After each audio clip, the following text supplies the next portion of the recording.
Sorry ass DJ.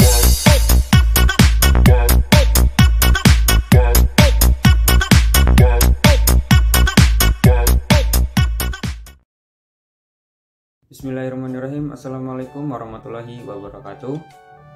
Sebelumnya perkenalkan, saya Tegar Ramadhani Mukti dengan NPM 2014071006.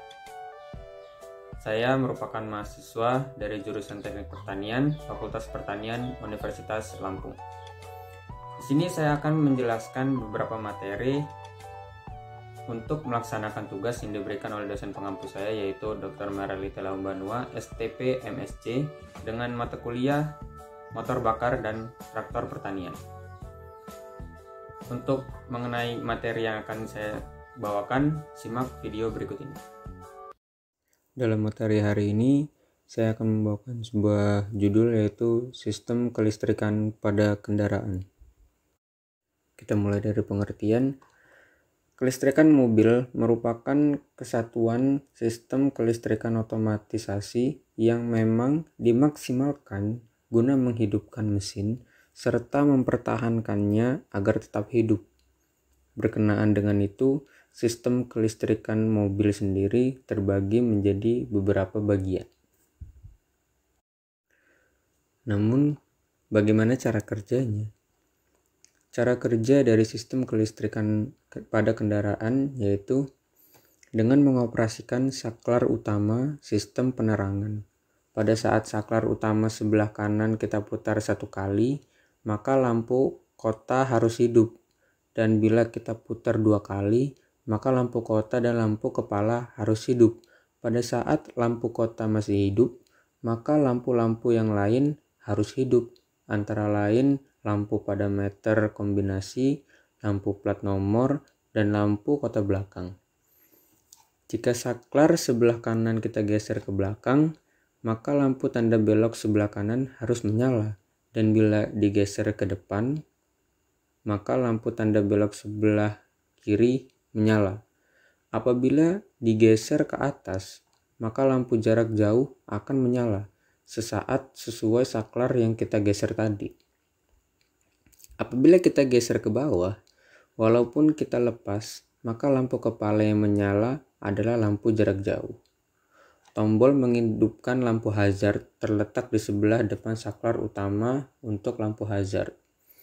Posisi komponen, transmisi manual, dan kecepatan mundur, dan posisi kontak on, maka lampu mundur akan menyala. Ini fungsi wiper dan washer pada saklar sebelah kiri.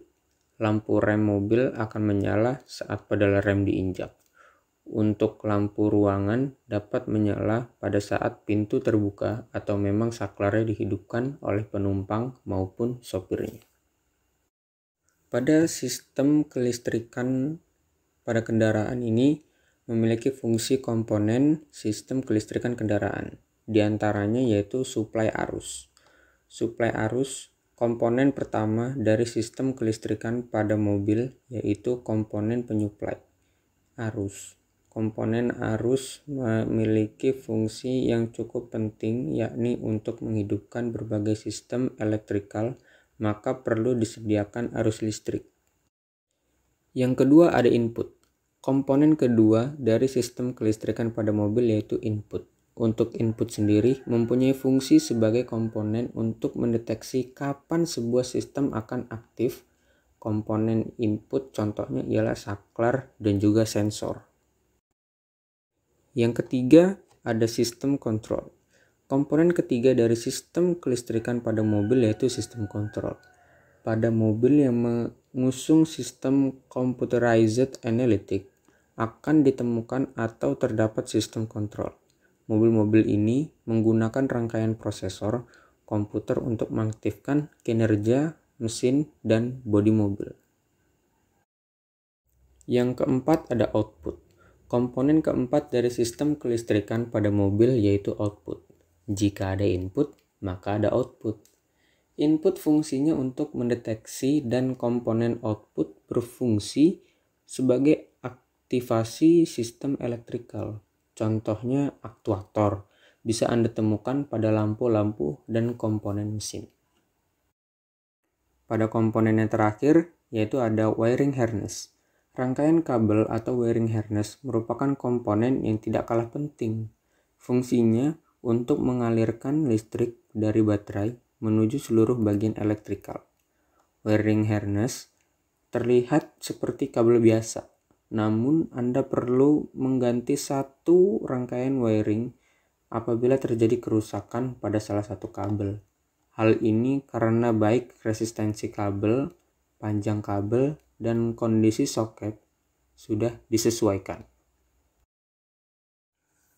Selanjutnya, kita akan membahas tentang bagian-bagian sistem kelistrikan pada kendaraan.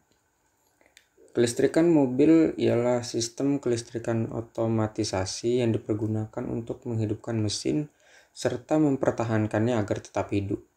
Kelistrikan mesin terbagi menjadi 4 bagian. Nah, berikut ini merupakan penjelasan mengenai kelistrikan dan baterai yang lebih detail. Mari simak penjelasan. Yang pertama ada sumber arus, baterai. Untuk mensuplai listrik ke sistem starter mesin diperlukan alat elektrokimia, sistem pengapian, lampu-lampu, dan komponen kelistrikan pada mobil lainnya. Komponen ini adalah baterai. Baterai menyimpan listrik dalam bentuk energi kimia yang dikeluarkannya bila diperlukan. Yang kedua ada proses pengapian. Dalam pelajaran fisika pernah dibahas perubahan energi dari panas menjadi gerak. Apakah kalian masih ingat?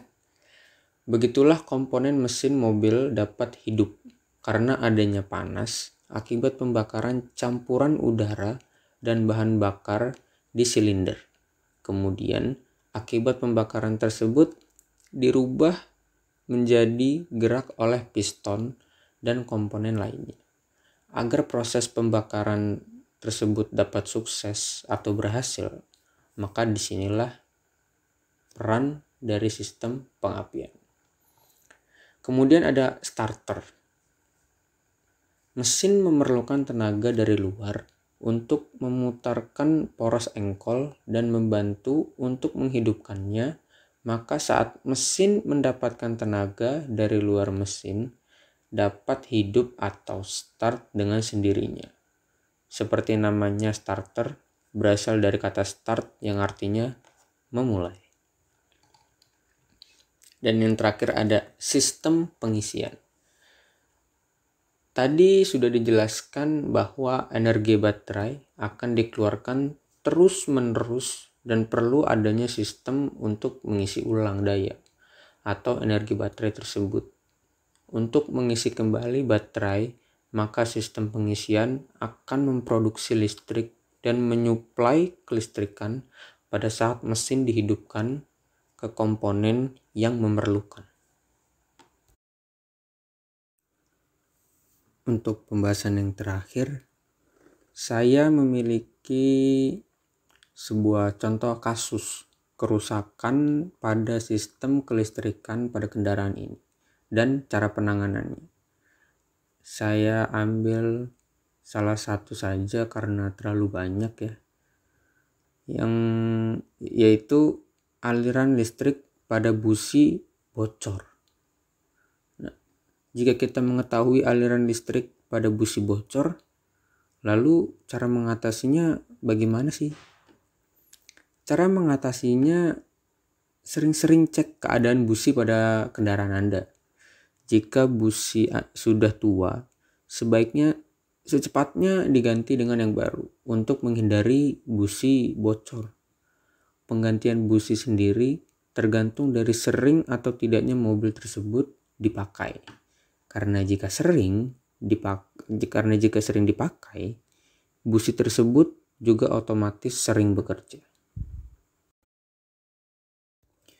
Demikianlah pemaparan materi mengenai sistem kelistrikan pada kendaraan. Semoga bermanfaat.